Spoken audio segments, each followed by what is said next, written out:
ದಿನದ 24 ಗಂಟೆ ಜನರ ರಕ್ಷಣೆ ಕೆಲಸ ಮಾಡುವ ಪೊಲೀಸರಿಗೆ ಗೃಹ ಸಚಿವ ಡಾಕ್ಟರ್ ಜಿ ಪರಮೇಶ್ವರ್ ಸಿಹಿ ಸುದ್ದಿ ಕೊಟ್ಟಿದ್ದಾರೆ. ಪೊಲೀಸರಿಗೆ 36 ಪೊಲೀಸ್ ವಸತಿ ಗೃಹಗಳ ನಿರ್ಮಾಣಕ್ಕೆ ಶಂಕುಸ್ಥಾಪನೆ ನೆರವೇರಿಸಿದ್ದಾರೆ. ಕೊರಟಗೆರೆ ಪಟ್ಟಣದ ಪೊಲೀಸ್ ಠಾಣೆಯ ಹಿಂಭಾಗದಲ್ಲಿರುವ ಹಳೆಯ ಪೊಲೀಸ್ ಕ್ವಾರ್ಟರ್ಸ್ ಜಾಗದಲ್ಲಿ ನೂತನವಾಗಿ 11 ಕೋಟಿ ವೆಚ್ಚದಲ್ಲಿ 2 ರೂಮ್, 1 ಕಿಚನ್, 1 ಹಾಲ್ ಸೇರಿದಂತೆ 36 ಮನೆಗಳನ್ನ ಹೊಂದಿರುವ 3 ಅಪಾರ್ಟ್ಮೆಂಟ್ ನಿರ್ಮಾಣಕ್ಕೆ ಭೂಮಿ ಪೂಜೆ ನೆರವೇರಿಸಿ ಮಾತನಾಡಿದ ಅವರು, ಕೊರಟಗೆರೆ ಕ್ಷೇತ್ರದ ಜನರ ಆಶೀರ್ವಾದದಿಂದ ಶಾಸಕನಾಗಿ, ಗೃಹ ಸಚಿವನಾಗಿ, ಉಪಮುಖ್ಯಮಂತ್ರಿಯಾಗಿ ಜನರ ಸೇವೆ ಮಾಡಲು ಅವಕಾಶ ಕೊಟ್ಟಿದ್ದೀರಾ. ರಾಜ್ಯದ ಅಭಿವೃದ್ಧಿಯಲ್ಲಿ ತುಮಕೂರು ಜಿಲ್ಲೆ 1ನೇ ಸ್ಥಾನದಲ್ಲಿದೆ. ಅದನ್ನ ಇನ್ನೂ ಉತ್ತಮವಾಗಿ ಅಭಿವೃದ್ಧಿಪಡಿಸುವುದು ಉಸ್ತುವಾರಿ ಸಚಿವನಾಗಿ ನನ್ನ ಕರ್ತವ್ಯ. ಕೊರಟಗೆರೆ ಪುರಸಭೆಯಾಗಿ ಅಭಿವೃದ್ಧಿಯತ್ತ ಸಾಗುತ್ತದೆ. ಆದರೆ ಬೇರೆಯವರ ಮಾತು ಕೇಳಿ ನಮ್ಮ ರೈತರು ನೀರಾವರಿ ಯೋಜನೆಯಿಂದ ನಮ್ಮ ತಾಲೂಕಿಗೆ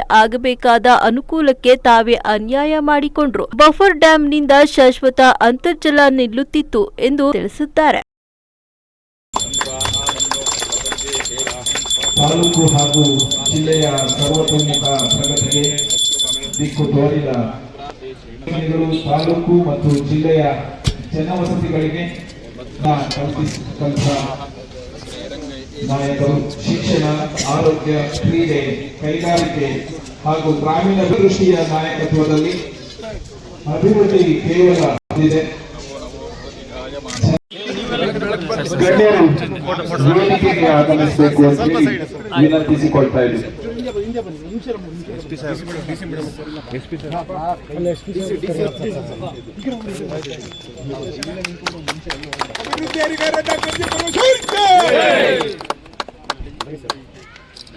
ತಡವಾಗಿ ಬಂದಿದ್ದೇನೆ, ಕ್ಷಮಿಸಬೇಕು.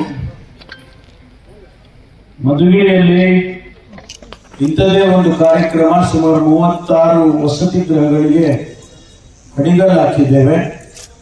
ಅದರ ಜೊತೆಯಾಗಿ ಕೊಡಗೇನಲ್ಲಿ ಪೊಲೀಸ್ ಠಾಣೆ ಕಟ್ಟಡದ ಉದ್ಘಾಟನೆ ಕೂಡ ಈಗಾಗಲೇ 11 ತಿಂಗಳ ಹಿಂದೆ ಶಂಕುಸ್ಥಾಪನೆ ಹಾಕಿದ್ದು. ಆ ಕಟ್ಟಡ ಪೂರ್ತಿಯಾಗಿದೆ. ಅದನ್ನು ಉದ್ಘಾಟನೆ ಮಾಡಿ ಬರುವಾಗ ಸ್ವಲ್ಪ ತಡ ಆಗಿದೆ. ಇಲ್ಲಿ ಸ್ಟೇಜ್ ಕಾರ್ಯಕ್ರಮ ಏನಿಲ್ಲ, ಅದು ಕೂಡ ತಾವು 4 ಮಾತುಗಳಿದ್ದಾವೆ. ಅವುಗಳ ಅಭಿವೃದ್ಧಿನೂ ಆಗಬೇಕು. ಕಮಿಷನರ್ ಇದ್ಮೇಲೆ ಅಭಿವೃದ್ಧಿ ಆಗಲೇಬೇಕಲ್ಲ. ಅದಕ್ಕೂ ಕೂಡ ನಾನು ಮುಖ್ಯಮಂತ್ರಿಗಳಿಗೆ ಒಂದು ಹೆಚ್ಚು ಸ್ಪೆಷಲ್ ಗ್ರಾಂಟ್ ಕೊಡಿ ಅಂತ ಕೇಳಿದ್ದೇನೆ. ನೋಡೋಣ ಎಷ್ಟು ಮಟ್ಟಿಗೆ ನಮಗೆ ಹಣ ಸಿಗುತ್ತೆ ಅಂತೇಳಿ. ಆದ್ರೂ ಸಹ ಇವತ್ತು ಜಿಲ್ಲೆಯಲ್ಲಿ ಬಹಳಷ್ಟು ಕೆಲಸಗಳು, ಅಭಿವೃದ್ಧಿ ಕೆಲಸಗಳಾಗ್ತಾ ಇದೆ. ಜಿಲ್ಲೆ ಇವತ್ತು ಒಂದು ಪ್ರಗತಿಯತ್ತ ನಡ್ಕೊಂಡು ಹೋಗ್ತಾ ಇದೆ. ಕರ್ನಾಟಕದಲ್ಲಿ ತುಮಕೂರು ಜಿಲ್ಲೆ ಅಂದ್ರೆ ಇವತ್ತು ಗಮನಿಸ್ತಕ್ಕಂಥ ಜಿಲ್ಲೆ ಆಗ್ಬಿಟ್ಟಿದೆ.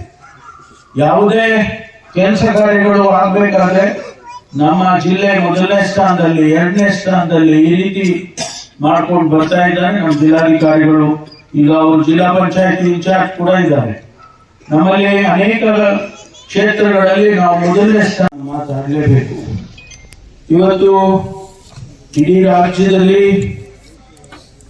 ಪೊಲೀಸ್ ಇಲಾಖೆಯಲ್ಲಿ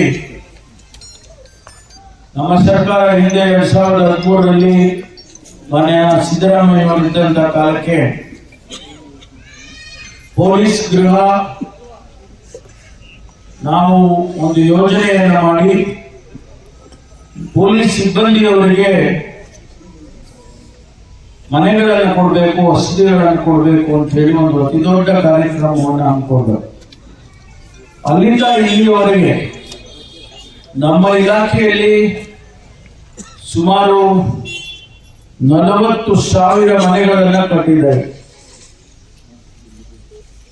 ಇನ್ನೂ ಕಟ್ಟಬೇಕು. ನಮ್ಮ ಉದ್ದೇಶ ಏನು ಅಂತ ಹೇಳಿದ್ರೆ, ಅವರೆಲ್ಲರೂ ಬಹಳ ಕಷ್ಟ ಬಿದ್ದು ಕೆಲಸ ಮಾಡ್ತಾರೆ. ನಮ್ಮ ಆಫೀಸರ್ಸ್ಗಳಿಗೆ ಬಹುಶಃ ಒಂದಿಷ್ಟು ಸಂಬಳ ಜಾಸ್ತಿ ಬರುತ್ತೆ. ಅವರೆಲ್ಲ ಬಾಡಿಗೆ ಮನೆ ತಗೊಂಡು ಜೀವನ ಮಾಡೋದಕ್ಕೂ ಕೂಡ ಅವರಿಗೆ ಶಕ್ತಿ ಇದೆ. ಆದರೆ ಒಬ್ಬ ಕಾನ್ಸ್ಟೇಬಲ್ ಅವರಿಗೆ ಬರುವ ಸಂಬಳದಲ್ಲಿ ಬಾಡಿಗೆ ಮನೆ ಇಟ್ಕೊಂಡು ಜೀವನ ಮಾಡೋಕ ಕಷ್ಟ.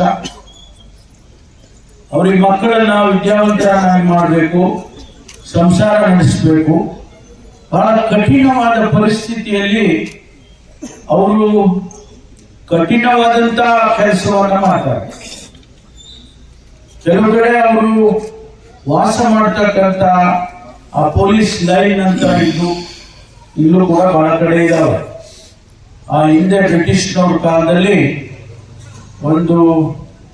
ಒಂದು ಕೊಠಡಿ ಇರ್ತಕ್ಕಂಥ ಮನೆ, ಅಲ್ಲೇ ಎಲ್ಲ ಮಾಡಬೇಕು, ಅಡುಗೆನೂ ಅಲ್ಲೇ ಮಾಡ್ಕೋಬೇಕು, ಮತ್ತು ಸ್ನಾನ ಅಲ್ಲೇ ಮಾಡಬೇಕು, ಮತ್ತೆ ಅಲ್ಲೇ ಮಕ್ಕಳನ್ನು ಇಟ್ಕೊಂಡು ಜೀವನ ನಡೆಸುವ ಕೆಲಸದ ಅರಿವಿದೆ.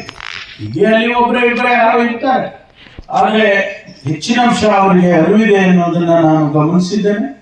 ಹಾಗಾಗಿ ಈ ಇಲಾಖೆ ಒಳ್ಳೆಯ ಕೆಲಸವನ್ನ ಮಾಡ್ತಾ ಇದೆ ಅಂತ ಹೇಳಿ ಬಹಳ ಹೆಮ್ಮೆಯಿಂದ ನಾನು ತಮ್ಮ ಮುಂದೆ ಹಂಚಿಕೊಳ್ತೇನೆ. ಅನೇಕ ಕೆಲಸಗಳಾಗಬೇಕು ಇನ್ನೂ ಕೂಡ ಕೊರಟಗೆರೆ ಕ್ಷೇತ್ರದಲ್ಲಿ. ಬಹಳ ಮುಖ್ಯವಾಗಿ ನೀರಾವರಿ. ನನಗೆ 2008ರಲ್ಲಿ ಚುನಾವಣೆ ಸಂದರ್ಭದಲ್ಲಿ ನಮ್ಮ ಅಶ್ವತ್ಥನಾರಾಯಣ ಅವರು ಕೋಡ್ಲಹಳ್ಳಿಗೆ ಹೋಗಿದ್ದೆ.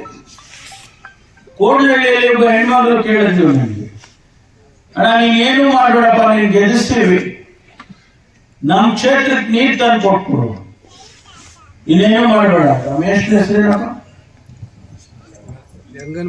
ಗಂಗನ್ಮಯ್ಯ ಮೇಷ್ಟ್ರು. ಆ ಮೇಷ್ಟ್ರು ಕೇಳಿದ್ರು, ಸ್ವಾಮಿ ನೀವು ಗೆದ್ದಿದ್ದೀರಾ, ನೀವು ನಮಗೆ ಮಾತು ಕೊಟ್ಟು ಹೋಗ್ಬೇಕು. ಬಹಳ ಶ್ರಮ ಇದ್ದು ನಮ್ಗೆ ನಮ್ಮ ಮುಖ್ಯಮಂತ್ರಿಗಳು ಒಂದು ಹೊಸ ಯೋಜನೆಯನ್ನ ನಮ್ಮ ಜೊತೆಯಲ್ಲೆಲ್ಲ ಚರ್ಚೆ ಮಾಡಿ ಎತ್ತಿನೊಳ ಯೋಜನೆಯನ್ನ ಪ್ರಾರಂಭ ಮಾಡಬೇಕು ಅಂತೇಳಿ ತೀರ್ಮಾನ ಮಾಡಿ, ಅವತ್ತು ನಾ ಎಸ್ಟಿಮೇಟು 13,500 ಕೋಟಿ 24 TMC ನೀರನ್ನ ಚಿಕ್ಕಬಳ್ಳಾಪುರ, ಕೋಲಾರ, ತುಮಕೂರು ಜಿಲ್ಲೆಗೆ ಹರಿಸಬೇಕು ಅಂತೇಳಿ ಒಂದು ಯೋಜನೆ ಮಾಡಿದ್ರು. ಇವತ್ತು ತಡ ಆಗಿದೆ. ಗೃಹ ಖಾತೆ ಕೊಟ್ಟಿದ್ದು ಅದು ಕೊಟ್ಟಿದ್ದೀನಿ ಇಲ್ಲ, ಮುಖ್ಯಮಂತ್ರಿ ಆಗೋದು ಸ್ವಲ್ಪ ಅದು ದೇವರಿಗೆ ಬಿಟ್ಬಿಡ ಅಲ್ವಾ ನಾರಾಯಣಪ್ಪ. ಆದ್ರಿಂದ ಕೆಮರಳ್ಳಿ ಆಂಜನೇಯ ಸ್ವಾಮಿಗೆ ಬಿಡೋಣ ಅಲ್ವಾ. ಯಾಕೆಂದ್ರೆ ಆಂಜನೇಯ ಸ್ವಾಮಿ ನಾನು ಮೊದಲನೇ ಸಾರಿ 2008ಕ್ಕೆ ನಿಕ್ಕೆ ಅಲ್ವಾ ಪೂಜೆ ಮಾಡಿಸಿದೆ. ಮೊದಲನೇ ಪೂಜೆ ನಾಮಿನೇಷನ್ ಫೈಲ್ ಮಾಡಕ್ ಮುಂಚೆ ಹೋಗಿ ಅಲ್ಲಿ ಪೂಜೆ ಮಾಡಿಸಿ ಎಲ್ಲರೂ ಇದ್ರೆ ನೀವು ಬಲಗಡೆ ಹೂವು ಬಿತ್ತುಕೊಳ್ಳೋಣ ಅಂದ. ನಾನೇ ನೋಡಿವಲ್ಲೇ ನಿನ್ ಕಾಸಲ್ಲ ಬಿಡು.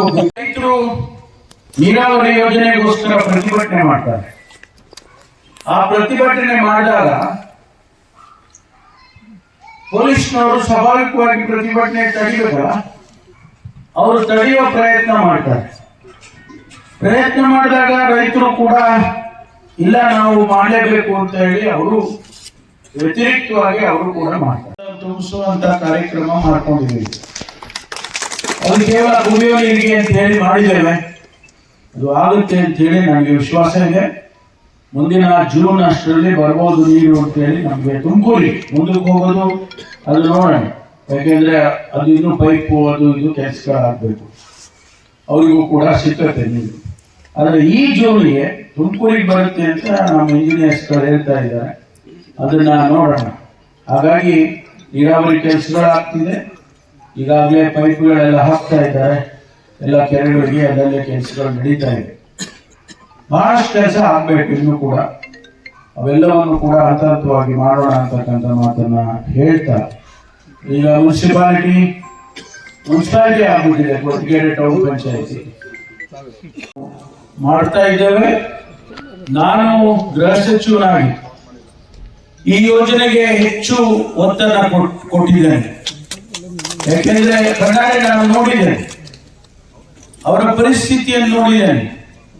ಇವತ್ತು ನಾವು ನೀವೆಲ್ಲ ಚೆನ್ನಾಗಿರ್ಬೇಕು, ನಾವು ಹಬ್ಬ ಮಾಡಬೇಕು, ನಾವು ಸಂತೋಷವಾಗಿ ದೇವರ ಪೂಜೆ ಮಾಡಬೇಕು, ಸಂತೋಷವಾಗಿ ನಮ್ಮ ಮಕ್ಕಳನ್ನ ಓದಿಸ್ಕೊಂಡು ನಾವೆಲ್ಲ ಬಹಳ ಚೆನ್ನಾಗಿ ಆಗ್ಬಿಡ್ಬೇಕು ಅಂತ ಹೇಳಿ ಅವರು ಕಷ್ಟ ಬೀಳ್ತಾರೆ. ಅವರು ಮಳೆ ಅನ್ನೋಂಗಿಲ್ಲ, ಚಳಿ ಅನ್ನೋಂಗಿಲ್ಲ, ಅವ್ರ ಮನೆಯಲ್ಲಿ ಯಾರೇ ಎಷ್ಟೋ ಸಾರಿ ನಾನು ಕೇಳಿದ್ದೀನಿ, ಅವ್ರ ಮನೆಯಲ್ಲಿ ಯಾರೋ ತೀರ್ ಹೋಗಿದ್ರೆ ಆದ್ರೆ ಅವ್ರು ಡ್ಯೂಟಿ ಮಾಡ್ತಾರೆ. ಅಂಥ ಕಠಿಣ ಪರಿಸ್ಥಿತಿಯಲ್ಲಿ ಅವರನ್ನ ಎಷ್ಟರ ಮಟ್ಟಿಗೆ ಐತಿಹಾಸಿಕವಾಗಿ ಆಗಿದೆ ಅಂತ ಹೇಳಿದ್ರೆ 33 ಹೊಸ ಪೊಲೀಸ್ ಸ್ಟೇಷನ್ಗಳನ್ನ ಆ ಕೆಲಸಕ್ಕಾಗಿ ಮಾಡಿದ್ದಾರೆ. ಯಾರು ನೊಂದವರಿದ್ದಾರೆ, ಬಡವರಿದ್ದಾರೆ, ದಲಿತರಿದ್ದಾರೆ, ಅವರಿಗೆ ನ್ಯಾಯ ಕೊಡಿಸೋದಕ್ಕೆ ಇಡೀ ದೇಶದಲ್ಲಿ ಮೊಟ್ಟ ಮೊದಲನೇದಾಗಿ 33 ಪೊಲೀಸ್ ಸ್ಟೇಷನ್ ಅನ್ನ ಮಾಡಿದ್ದಾರೆ. ಅದಕ್ಕೆ ಕಾರಣ ಅರುಣ್ ಚಕ್ರವರ್ತಿ ಅವರು.